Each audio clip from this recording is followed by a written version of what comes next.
들어오기 전에 핸드폰에 문자가 와 있어요. 그래서 목사님 오늘 설교 시간에 힘내세요 이렇게 문자가 왔습니다. 제가 오늘 예배에 참여할 수가 없어서 꼭 지방에 내려갈 일이 있기 때문에 참여할 수가 없는데 그동안 열심히 제가 아멘을 해드렸는데 제가 오늘 빠진 바람에 목사님 설교가 많이 힘드실 것 같습니다. 그러나 제가 지방에서도 마음으로 열심히 아멘 할 테니 목사님 힘내세요. 이런 이상한 문자가 제게 왔습니다.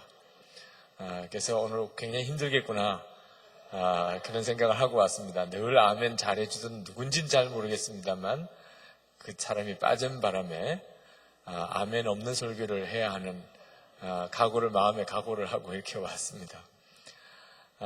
또 좀 어려운 것이 로마서 강해를 쭉 해오다가 이게 상당히 한 기간 동안 로마서 강의가 끊어졌었죠.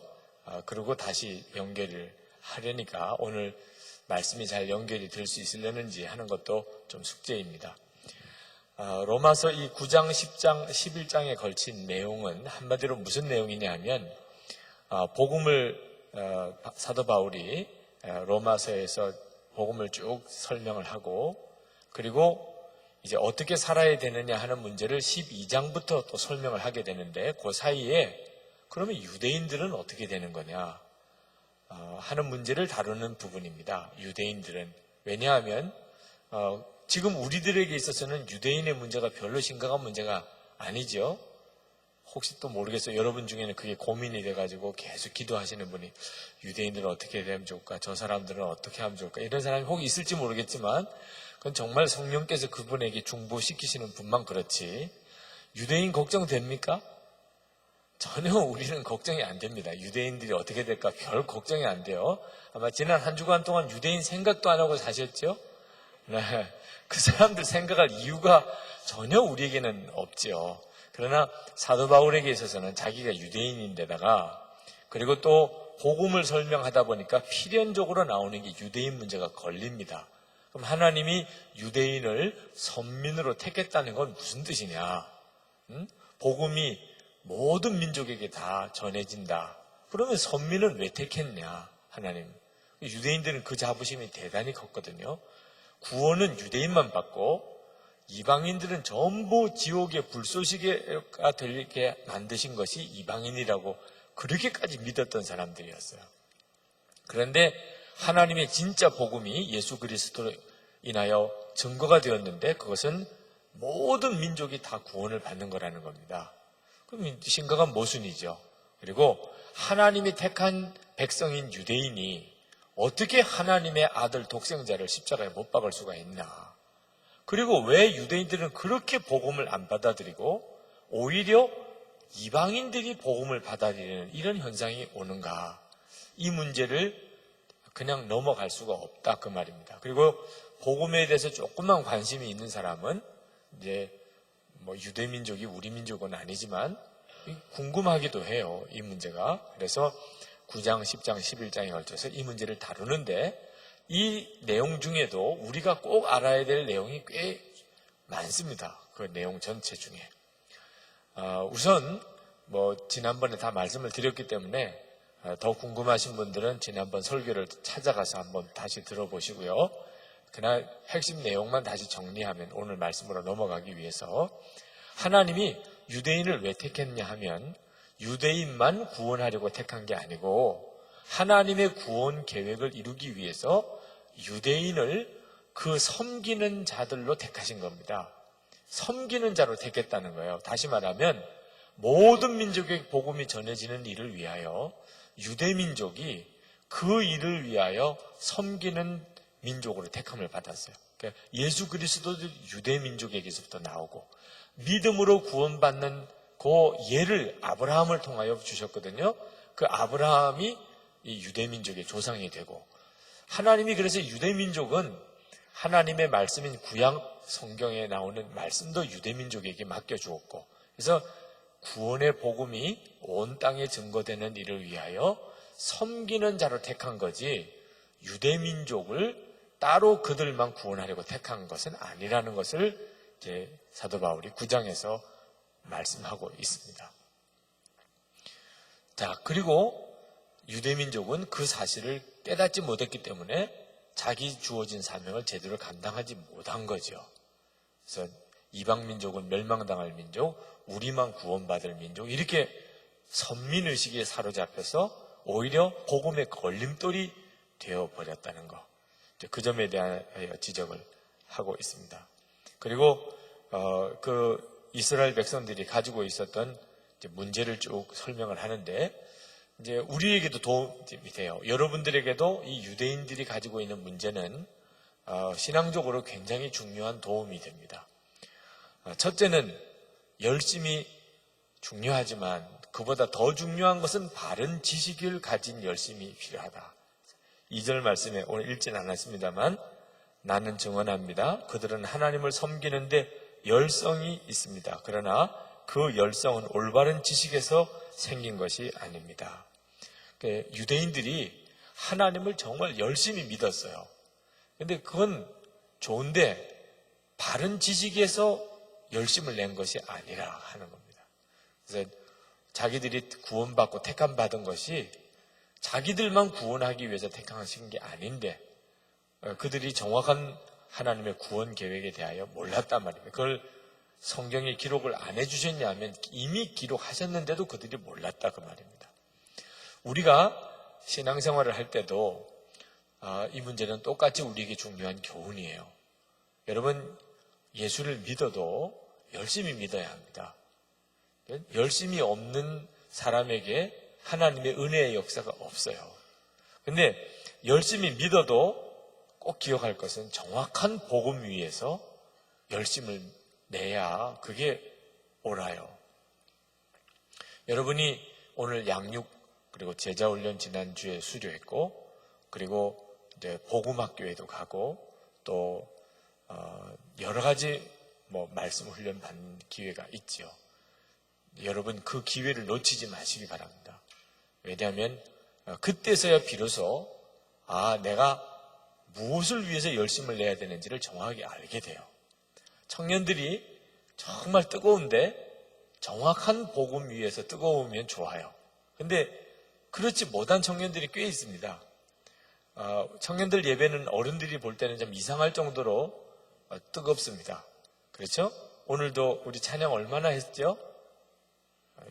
어른들은 벌써 거기서 지쳐 떨어지는 거예요. 오늘 여기 계신 우리 어른들은 대단하신 분들이에요. 그 30분을 견디고 이렇게 오신 분들입니다. 그죠?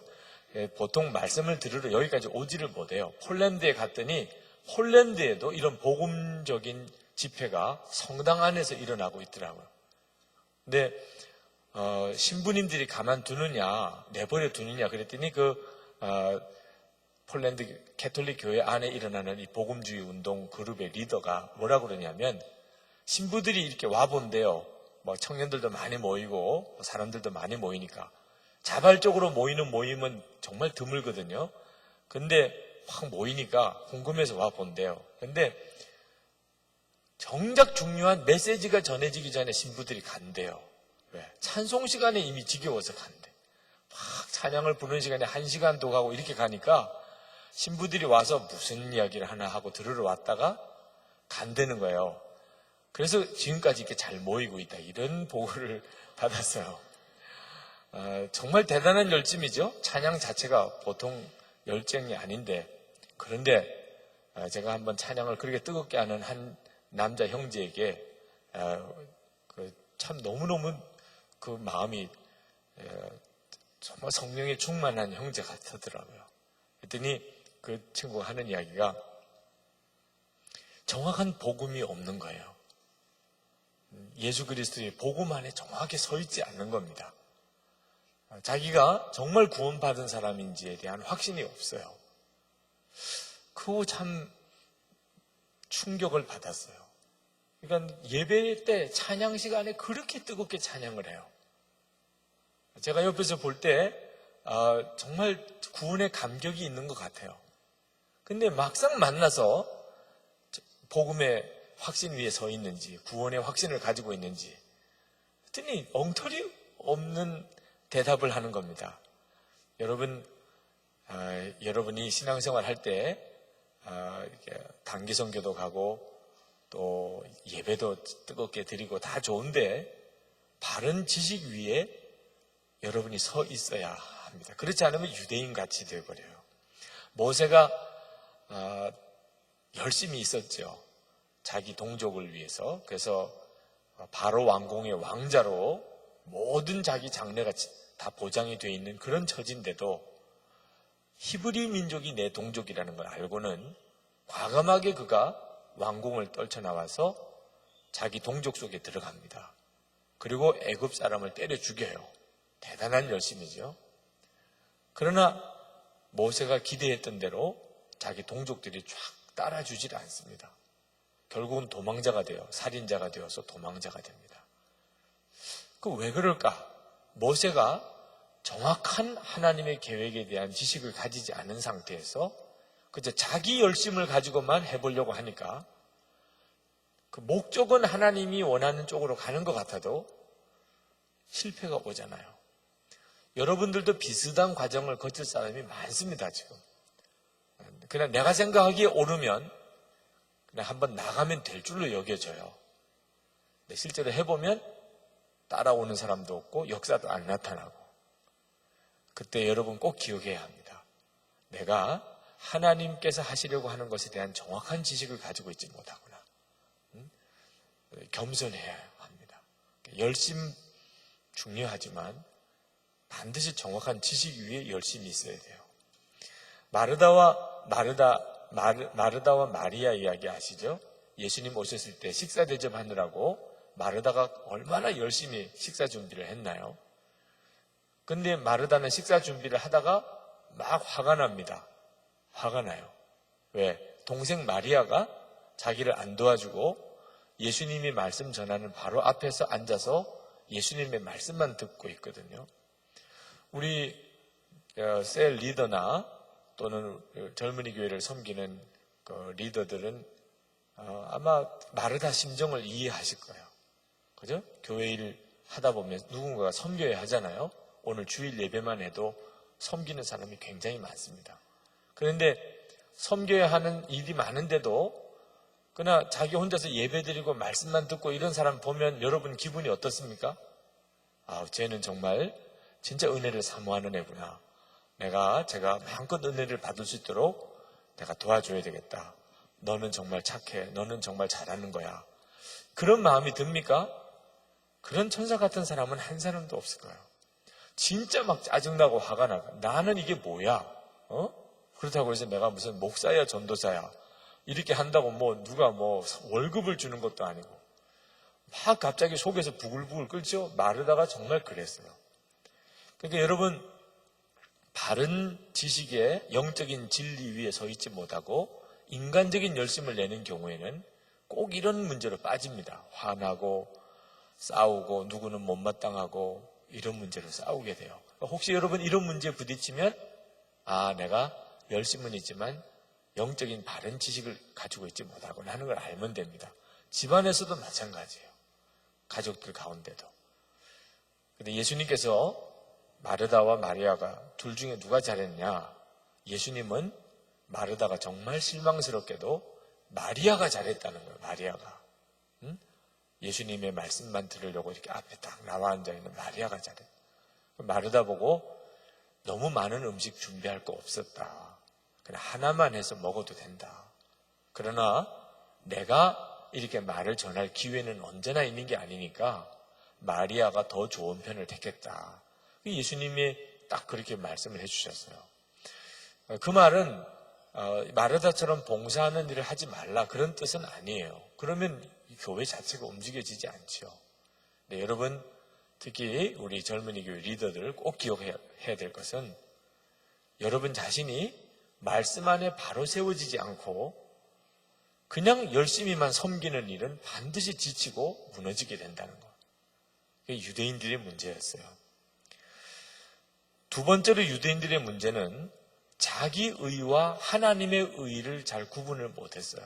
예수님을 여러분이 정말 제대로 믿으려면 자기 의와 하나님의 의를 구분할 줄 알아야 되는데 유대인들은 어떻게 하나님 앞에서 신앙생활을 했냐면 하나님이 말씀하신 율법을 다 지켜서 의로워지려고 했어요.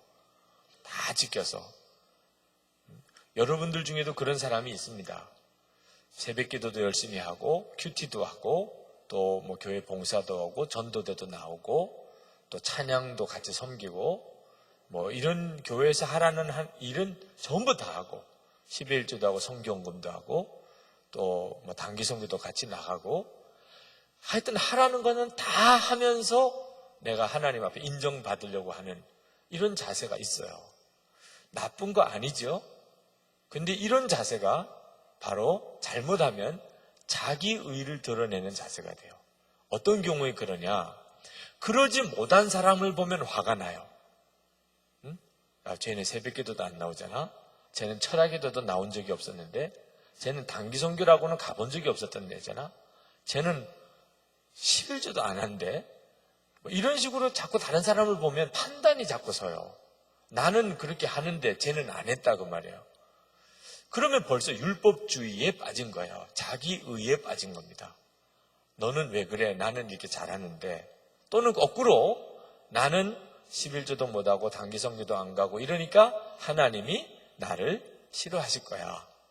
나는 누구누구처럼 다 교회 생활 열심히도 못하는데 나 같은 사람은 하나님께서 기도를 해도 들어주시지 않을 거야. 이런 생각을 하고 있는 사람은 여러분이 가지고 있는 생각이 바로 유대인들이 가지고 있었던 율법주의적인 생각을 가지고 있는 거예요.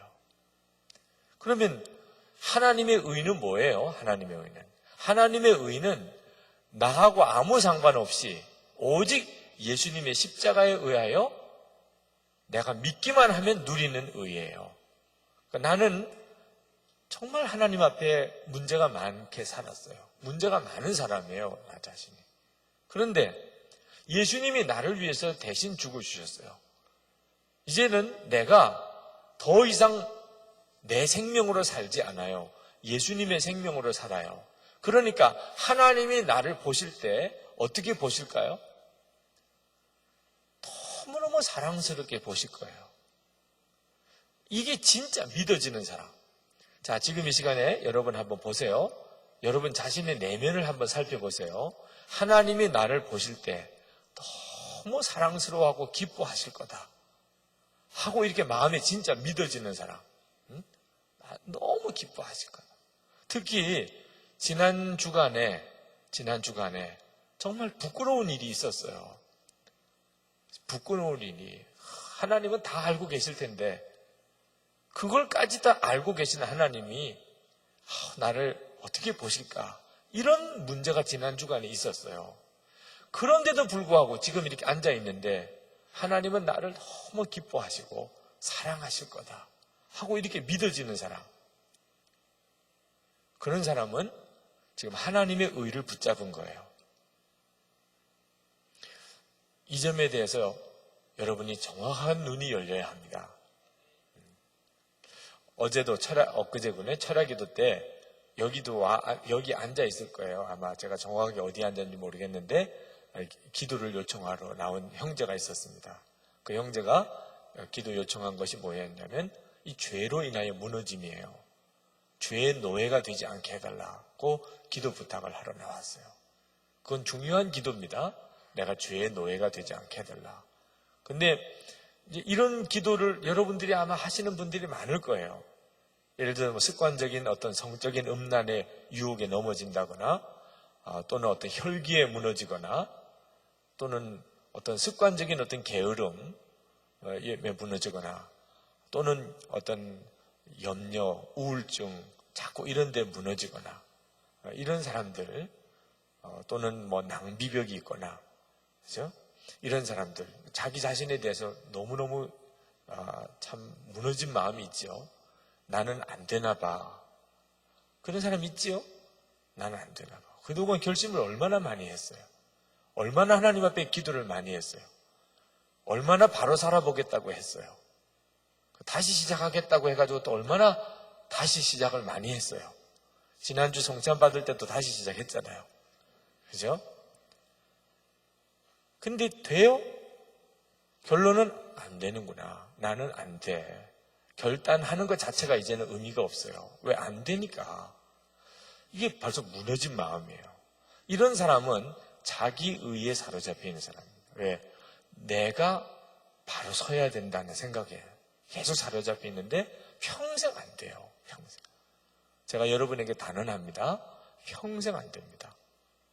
얼마 기간 동안에 조금 괜찮을 수 있어요. 그런데 역시 나는 안 변했다는 증거가 또 탁 와요. 이게 뭐야 도대체.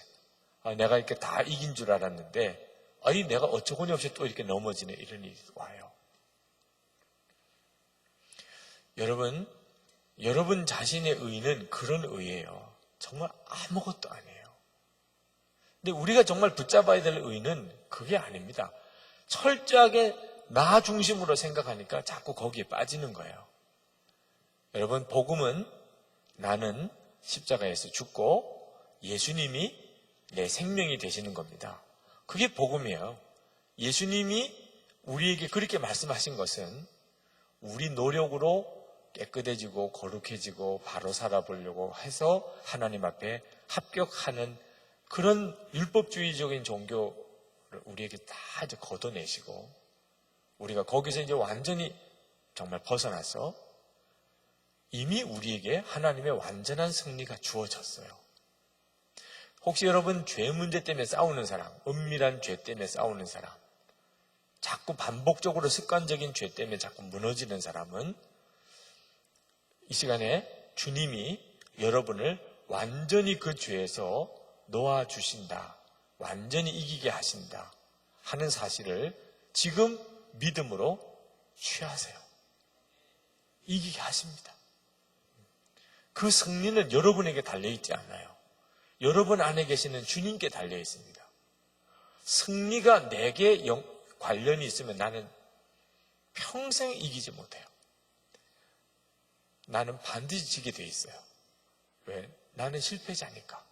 내 자아가 근본적으로 타락한 존재예요. 불가능해요. 근데 승리는 내게 있는 게 아니고 예수님에게 있어요. 예수님에게 관련이 있다면 반드시 이기게 될 거예요. 주님은 이기신 분이에요. 할렐루야. 그러니까 여러분이 어디를 붙잡느냐에 따라서 믿음이 달라집니다. 내가 극복하고 고치고 바로 잡고 이렇게 살 거라고 생각하면 좌절이고 절망이고 너무 비참한 마음으로 나를 위해 좀 기도해 주세요. 제가 또 죄의 종로를 하고 살았습니다. 제가 죄의 노예였습니다. 정말 오늘 목사님이 안수기도 해주시면 조금 나아지려나 이런 마음으로 기도를 받으러 오는 거예요. 그러나 여러분이 정말 십자가 복음 위에 서면 여러분의 마음이 달라져요. 이기게 돼 있어요. 주님이 내게 승리를 주실 거예요. 승리는 주님께 달렸기 때문이에요. 내가 예수님과 함께 죽었고 예수님이 내 생명이시니 그것만 분명히 하면 승리를 주님이 주실 거예요. 나는 승리를 보게 될 거예요. 주님은 나를 완전히 다른 사람으로 세워 가실 거예요. 왜? 그것을 주님이 하시니까. 주님이 하신다면 하시는 거예요. 그죠? 주님이 못 하실 일이 없는 거죠. 여러분이 이 일에 대해서 정확하셔야 돼요. 근데 유대인들은 자기들이 결국 아무것도 못하면서도 자기들이 율법을 열심히 잘 지켜가지고 의로워지는 이 자기 의에 사로잡혀 있었어요. 그러니까 예수님을 전혀 받아들일 수도 없었던 거죠. 정말 믿기만 하면 의로워진다는 것 자체가 이해가 안 되는 겁니다. 이것이 유대인들의 문제였어요. 그러면서 오늘 아주 중요한 말씀을 하나 하시는데 도대체 그 예수님이 어디 계시냐 하는 겁니다. 자, 오늘 말씀의 6절, 7절 말씀, 6절, 7절 말씀만 정확히 이해해도 아주 놀라운 일입니다. 자, 너는 마음속으로 누가 하늘에 올라갈 것이냐 하고 말하지 말아라. 또 누가 지옥에 내려갈 것이냐 하고 말하지도 말아라. 그래서 재미있는 표현인데 예수님이 하늘에 계시다고 생각하는 사람이 있어요. 여러분 중에도 그런 사람이 있을 겁니다. 그렇죠? 예수님은 저 하늘에 계시다. 예수님 어디 계십니까? 이렇게 물으면 내 안에 계십니다 라고 이렇게 대답하는 사람들 중에도 실제로는 그렇게 안 믿어요. 여러분 예수님 여러분 안에 계십니까? 이렇게 아멘 하는 사람들 중에 두 부류가 있어요. 진짜 믿고 아멘 하는 사람이 있고, 그렇다니까 아멘 하는 사람이 있어요. 그렇다니까. 제가 그랬다니까. 고등학교 때 전도사님이 설교를 하시고 모든 예수 믿는 사람 안에 예수님이 오셨다고 그랬는데 진짜 안 믿어지더라고. 예수님이 내 안에 계시다. 안 믿어지더라고. 근데 전도사님한테 가서 상담을 했는데 분명히 계시다는 거예요. 그때 아닌데요. 제 안에는 안 계신데요. 이러면 혹시 그때 전도사님이 저를 잘 인도해 주셨을지 모르겠는데 그 순간적으로 내 안에 안 계시다고 내가 이게 고집할 일이 아니다. 내가 목사 아들인데 그렇다면 나는 예수 믿는 사람도 아니란 뜻이고 이게 잘못하다 보면 아버님도 이게 교회에서 쫓겨날 일이 생길 수도 있겠다. 이런 생각이 막 머리에 돌아가는 거예요. 그래서 이때는 그냥 계신 척 하는 게 제일 좋겠다. 이래가지고 그래요 이랬어요 제가. 그리고 그 믿음 하나 해결하려고 너무나 오랜 세월이 걸렸습니다. 도움을 받지를 못하니까. 예수님이 내 안에 계신 증거를 내가 찬찬히 훈련받지 못하고 제대로 배우지를 못했기 때문에. 여러분 중에도 예수님이 어디 계시냐? 그러면 실제로 여러분 마음에 진짜 믿음은 저 하늘 어딘가에 계시겠지. 진짜 내 안에 계시다. 이것이 정말 믿어지는 사람이 거의 없어요. 예수님 정말 내 안에 계시다. 이것이 믿어지는 것이 여러분의 삶 전체를 바꿉니다. 예수님을 인격적으로 만난 거예요. 여러분 안에 오신 예수님을 만난 거예요. 이것은 여러분의 삶 전체를 바꿉니다. 마치 예수님과 실제로 여러분이 이제 육신으로 계시는 예수님과 함께 사는 것과 똑같아요. 인생이 바뀌겠죠? 어떤 사람하고 같이 사느냐에 따라서 인생이 달라지는데 예수님과 같이 살면 당연히 달라지겠죠. 오늘 여러분이 예수님과 함께 이렇게 산다면 예배 끝나고 난 다음에 당장 못 갈 때가 많아요. 그래야 안 그래요? 그죠? 예수님 이분이 가시자는 대로 가야 되잖아요. 그죠? 여러분은 솔직히 지금 이 시간에 빨리 예배 끝나면 그냥 어디론가 가고 싶어요.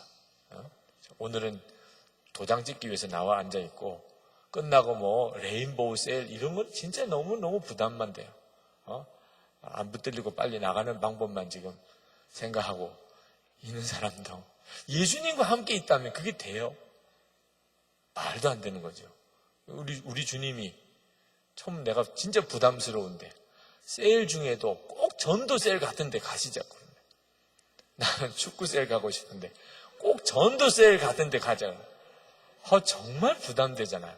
주님하고 같이 산다는 게 보통 일이 아닌 거예요. 그죠? 저녁에도 꼭 기도하고 자라 그러시네. 짜증나요? 안 나요? 주님하고 같이 산다는 일이 보통 일이 아닌 거예요. 그러니까 주님이 나와 함께 계시다는 것을 이것을 그냥 그러니까 그렇다는 정도가 아니고 진짜 믿어지기 시작한 정말 예수님이 계시군요. 제 안에 계시군요. 이게 진짜 믿어지기 시작하면 다 바뀌어버린다, 인생이. 여러분의 학교 생활, 직장 생활, 교회 생활, 가정 생활 전부 다 바뀌어버린다니까. 여러분의 시간표 자체가 완전히 다 달라진다니까. 아침에 일어나는 시간 달라지고 잠자는 시간 달라지고 만날 사람이 달라지고 할 일이 달라진다니까요. 모든 것의 변화의 원인이 나와 함께 계신 예수님을 진짜 눈이 뜨이는 거예요. 그런데 대부분 교회 나오는 청년들이 예수님은 저 멀리 계신 분이라고 생각해요. 그래서 그분을 만나기 위해서 하늘로 올라가려고 말하지 마라. 또 땅 밑에 지옥으로 내려가려고 말하지 마라. 이 말은 또 무슨 말이냐? 예수님은 그저 성자의 한 사람이라고만 생각하는 사람. 하늘, 그건 모르는 일이에요. 그러니까 예수님도 인류의 위대한 스승이시지 뭐. 거기까지는 인정해. 불신자들도 예수님이, 교회는 굉장히 거부감을 가져도 말이에요.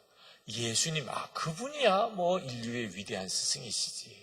그죠? 위인 중에 한 사람 정도로는 인정을 해요. 이런 사람이 어떤 사람이냐? 그도 역시 2000년 전에 죽어서 땅에 묻혀버렸어요. 이제 과거에 죽은 사람이에요. 역사책에만 기록되어 있는.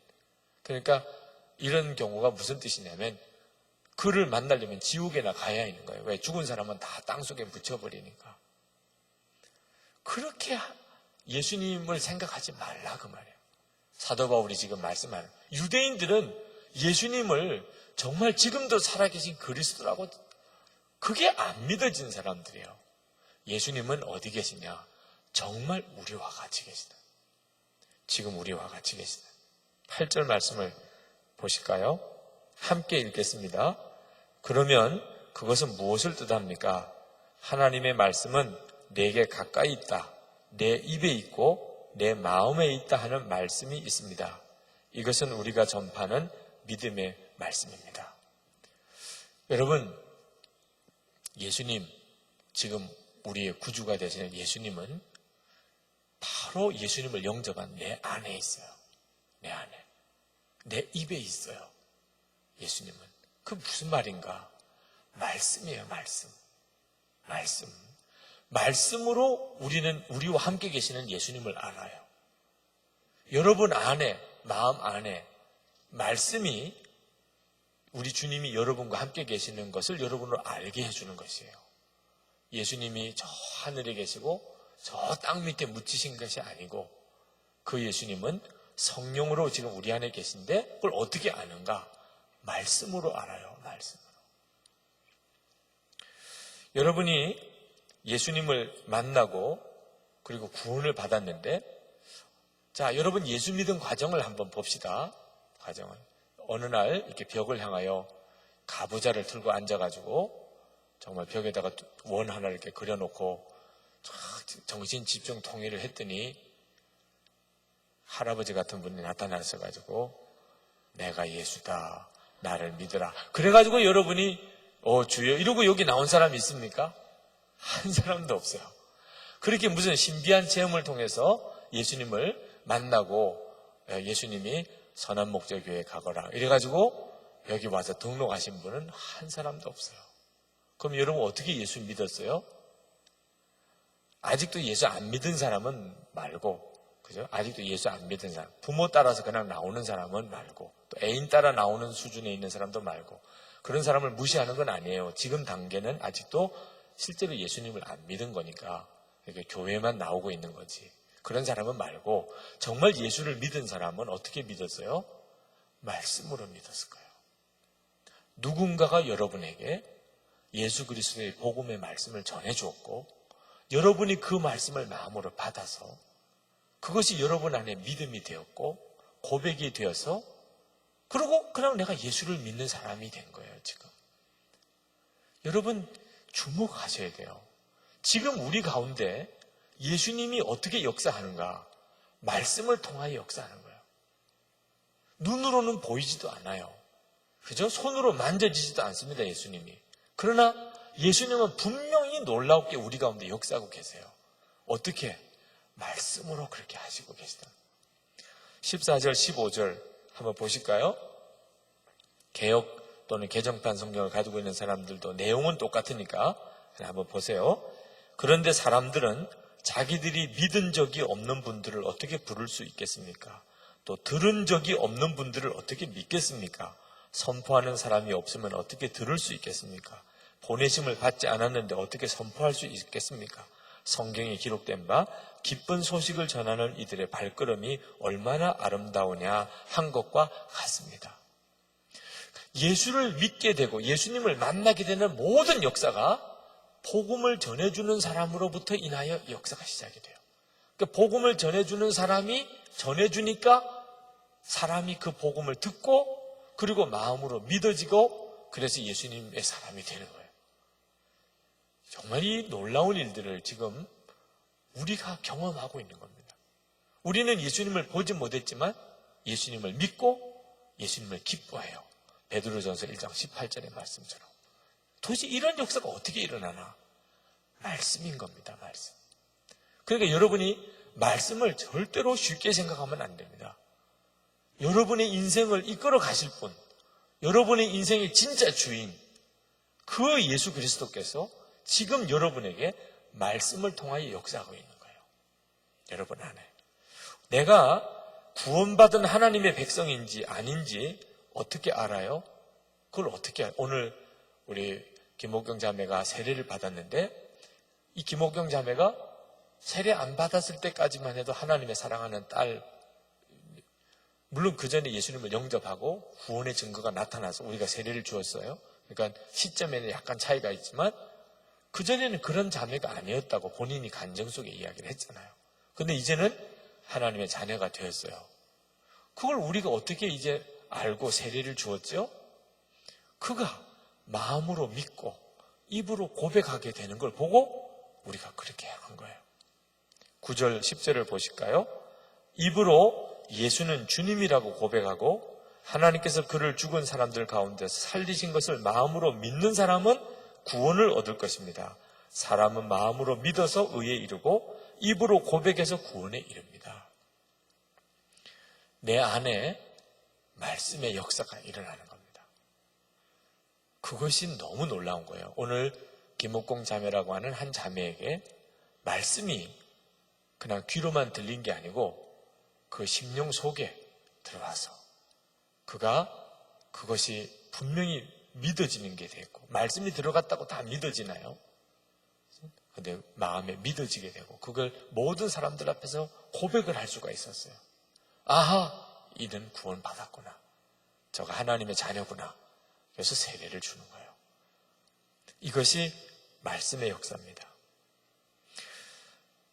여러분, 이제부터 예수님을 말씀으로 만나는 훈련을 해야 합니다. 말씀으로. 예수님을 말씀으로 만나는 훈련을. 성경을 보고 큐티하고 대단히 중요한 생활입니다. 매일 주님과 말씀으로 만나는 훈련은 여러분들을 주님에 대해서 더 눈을 열어줘요. 예수님은 너무나 놀라운 실제이십니다. 내 삶에. 그 예수님이 놀라운 실제이시게 된 사람은 은밀한 죄를 짓지 못해요. 그 사람이 본래 이렇게 완전히 속에서 죄성이 없어져서 그런가? 그게 아닙니다. 여전히 욕심도 많고 여전히 정욕적이고 여전히 게으르고 여전히 교만하고 그 본성은 하나도 변하지 않아요. 그런데 어떻게 사람이 달라졌나? 예수님이 나와 함께 계시는 것이 너무 분명해지니까 내 마음대로 도무지 못하는 거예요. 그래서 사람이 달라진 거예요. 혼자 있을 때조차도 전에는 혼자만 있게 되면 사람이 막 완전히 딴 사람이 됐어요. 사람들하고 같이 있을 때하고 혼자 있을 때하고 사람이 완전히 달라. 그런 사람 있죠? 네, 다 알아요. 네, 여기 있을 때하고 혼자 있을 때하고 너무 다른 사람이 있어요. 네, 우리가 정말 만나지 않을 때 가서 거기서 만나는 일이 없도록 서로 조심하시기 바랍니다. 네, 젊은이 교회에서 만난 게 정말 축복인데 이상한 데서 만나가지고 어디서 많이 봤더라. 우리 서로 모르는 걸로 합시다. 이렇게 되는 일이 없기를 바랍니다. 정말 사람은 완벽한 이중적인 삶을 사는 사람이에요. 근데 예수님을 내가 알고 나면 내 안에 계신 예수님을 말씀을 통하여 점점 주님의 임재를 내가 분명히 눈뜨게 되면 불가능해져요. 똑같습니다. 여기서나 혼자 있을 때나 똑같아요. 참 놀랍죠? 예수님을 바라보는 눈이 열렸기 때문에요. 여러분이 이와 같이 예수님을 믿으셔야 되는데 그러려면 큐티 하셔야 돼요. 주님은 왜 내게 당신의 모습을 분명히 보여주지 않느냐? 내가 말씀 안에서 계속 주님께로 나아가지 않기 때문입니다. 여러분 큐티에 대한 도전을 하셔야 돼요. 혼자서 하기 힘들면 같이 하세요. 우리 큐티셀 있지요? 가요. 주님을 정말 더 알고 싶으신 분들은 큐티셀 안에 가요. 거기서 주님을 만나는 눈을 열어갑니다. 또 주일 설교 듣고 오늘도 이렇게 주일 설교를 듣고 난 다음에 주님이 내게 뭘 말씀하셨나 바로 여러분 하나라도 적어줘야 돼요. 주님이 지금 여러분에게 바로 이 설교 시간에 말씀합니다. 다 똑같이 들은 건 아니에요. 여러분 안에 계신 성령께서 설교자의 설교를 들어 쓰시는 거죠. 근데 안타깝게도 설교 시간에 주님이 내게 무슨 말씀을 하셨나 하는 것에 대해서 집중하지 않으면 놓쳐버려요. 그냥 사라져버립니다. 주님이 내게 분명히 이 시간에 말씀하셨는데 여러분이 정확하게 들어요. 그런 뜻에서 설교자로서의 저 자신의 책임이 중요해요. 어떤 여러분이 막 졸리게 설교를 한다는 게 진짜 죄지요. 저 자신이 군목 훈련 받을 때 수요일 저녁 예배 같은 때는 정말 고문하는 시간이었어요. 수요일 하루 종일 훈련 받고 저녁에 이제 삼사관학교에 그 예배당에 가서 이제 수요 예배 참석을 다 목사님들이니까 수요 예배 안 참석할 수가 없잖아. 다른 훈련생들은 빠지는 훈련생들도 많은데 군종장교 후보생들은 다 참석해야 되는 거예요. 왜? 당신들이 목사니 뭐. 근데 훈련 하루 종일 받고 저녁 먹고 그리고는 땀에 배이는 그 훈련복 입고 예배당 안에 딱 앉으면 그때부터 거의 기절 상태에 들어가는 거예요. 찬송 부를 때부터 거의 기절 상태에 들어가는 거예요. 막 좌우로 무너지기 시작하는 거예요. 그런데 주변에 있는 그 군인 형제들 또 군인 가족들 다 예배 드리는데 군종사관 후보생이라고 목사님들이 이제 훈련 받는다고 다들 위해서 그렇게 커피도 주시고 빵도 주고 그러는데 이게 목사님들이 설교 시간에 전부 꼬꾸라지면 이게 참 대책이 안 써요. 옆에 있는 전우들이 막 쓰러져 갈 때 야, 이게 나까지 쓰러지면 진짜 안 된다. 이런 정말 책임감이 있더라고요. 그래서 꼿꼿하게 그 한 30분 설교하시는 목사님 설교를 들으면서 안 졸려고 그건 진짜 지옥의 고통이었어요. 그때 마음에 졸리게 설교하는 거는 그건 죄다. 이런 생각을 했어요. 졸리게 설교하는 건 진짜 죄다. 이건 어떤 고문보다도 더 심한 고문이다. 이런 생각이 들더라고요. 그래서 그때부터 안 졸리게 설교해야 된다는 어떤 강박관념이 제 안에 생겼는지도 몰라요. 어떤 사람이 교회 가서 목사님 설교를 듣는데 진짜 졸리게 설교를 하는 거예요. 아무 은혜가 안 돼. 무슨 말을 하는지도 모르겠고. 그런데도 열심히 막 적어가면서 그 목사님의 설교를 듣는 사람이 있어서 너무 충격을 받았대요. 어떻게 저런 목사님의 설교에 받아 적을 게 있냐 말이야. 그래서 하도 궁금해서 어느 날은 그 분 뒤에 가서 앉았대요. 도대체 이분이 무슨 내용을 이렇게 받아 적나. 그래서 이제 설교 시간에 뒤에 이렇게 봤더니 열심히 막 적더래요. 설교는 짧아야 한다. 설교는 짧아야 한다. 설교는 짧아야 한다. 설교는 짧아야 한다. 참. 정말 설교자도 사명감을 가져야 돼요. 왜? 말씀으로 주님을 만나는 것이기 때문에 정말 그 일에 쓰임을 받아야 하는 거죠. 그러나 설교 듣는 여러분들도 정말 마음의 준비가 돼 있어야 돼요. 이상하게 설교 시간에만 되면 졸리는 사람이 있죠. 네. 그런 분들은 일단 몸이 피곤해서 어제 공부를 많이 해서 어제 철야를 했기 때문에 꼭 그런 것만 아닌 경우가 있어요. 고린도후서 4장 4절에 보면 마귀가 세상 신이 복음의 광채가 비치지 못하게 하기 위해서 사람들의 마음을 혼미케 한다고 말씀이 나옵니다. 그러니까 꼭 중요한 말씀을 들을 때 졸리는 사람이 있어요.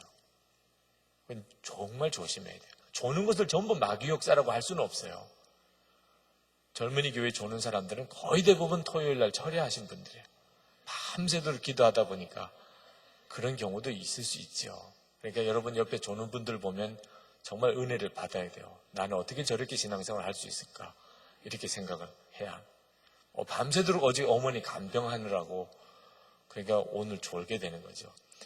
그런 분들도 있으니까 판단할 건 아니지만 영적인 역사를 여러분 자신은 조심해야 돼요.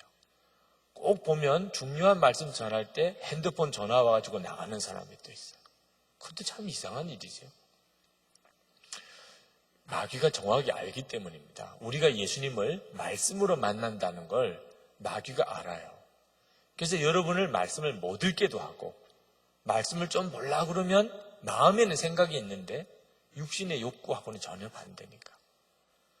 여러분, 말씀으로 주님의 음성을 듣는 거에 대해서 언제 한번 다시 정리해서 여러분과 같이 나누고 싶은 때가 있겠는데, 분명하게 눈 떠야 돼요. 오늘 로마서에서 사도 바울이 계속 권면하는 것은 예수 그리스도는 지금 우리와 같이 계시고 그 예수님을 우리는 말씀으로 만난다는 겁니다. 그래서 복음을 전하는 자가 그렇게 귀하다는 거예요. 예수님을 전해주는 거니까 다. 그래서 지금 여러분 안에 오늘도 여러분과 함께 하시는 주님은 말씀으로 오늘 여러분을 만나셨어요. 그리고 여러분 안에 계시다는 것을 말씀하고 계세요. 지금 그걸 알게 하십니다. 오늘 잠잠히 주님 제게 무슨 말씀을 하셨습니까?